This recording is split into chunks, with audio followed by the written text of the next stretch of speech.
Conecta Tutoriales presenta Formación profesional gratuita.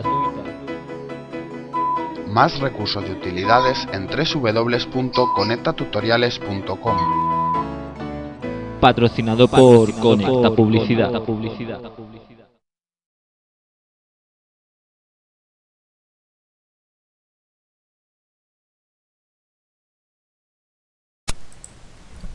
Vamos a continuar explicando algunas funciones básicas de Blender. Si nosotros estamos trabajando dentro de una escena que contiene muchos objetos, luego será difícil buscarlos y poder modificarlos. Sería interesante cada vez que creemos un objeto nuevo, renombrarlo para que luego sea mucho más fácil la localización. Para renombrar un objeto lo podemos hacer desde dos formas. Por una parte lo podemos hacer si estamos trabajando en el modo Editing. Desde OB, si nosotros hacemos clic, vamos a poder modificar, en vez de cube lo voy a llamar cubo en castellano, y apretaré intro. Ya he modificado el nombre. La otra forma para realizarlo es desde el panel de visualización Outliner. Desde aquí podemos ver todos los objetos que nosotros tenemos dentro de nuestra composición, y si hacemos control clic sobre un nombre, por ejemplo la cámara, control clic y vamos a llamar cámara principal, por ejemplo, principal. Apretamos intro, vamos a poder modificar del mismo modo nuestro objeto. Si los renombramos todos, luego posiblemente sea mucho más sencillo encontrarlo, sobre todo cuando tenemos muchos objetos. Desde este panel a la derecha podéis ver tres iconos: el ojo, la flecha y la imagen.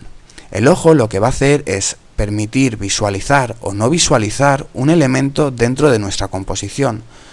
Por ejemplo, el cubo, si lo activo o lo desactivo, vamos a poder visualizarlo o no visualizarlo. La flecha lo que hará será bloquear nuestro elemento, igual que hacíamos en Photoshop con el candado. Lo que hará será bloquear nuestro elemento para que no sea ni seleccionable ni modificable. Si nosotros tenemos desactivada, no vamos a poder ni seleccionar ni modificar nuestro objeto. El último icono, la imagen, lo que hará será mostrarnos o no mostrarnos este objeto en nuestro render final. Cuando nosotros exportemos nuestro resultado, podemos indicar si queremos que un objeto sea visible o no sea visible desde la imagen. Blender, al igual que Photoshop, trabaja con capas.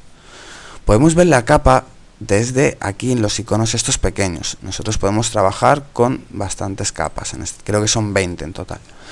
Nosotros vamos a poder modificar o seleccionar varias capas apretando con la tecla Shift. Vemos que se nos activa de color gris todas las capas que nosotros necesitemos. Si quisiéramos trasladar un objeto de una capa a otra, por ejemplo la lámpara, la selecciono con el botón derecho y aprieto la tecla M. Me va a aparecer un menú que me va a indicar dónde quiero tener mi objeto. En este caso en la capa número 2, le doy a OK y automáticamente me cambiaría mi objeto a la capa. Puedo desactivarla, visualizarla solamente a ella o visualizar las dos.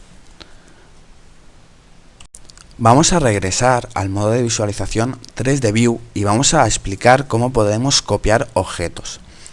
Ahora, a la hora de duplicar un objeto hay dos formas de hacerlo: o bien copiarlo o bien clonarlo. Si nosotros lo copiamos, lo que estamos haciendo es duplicar un objeto de forma independiente.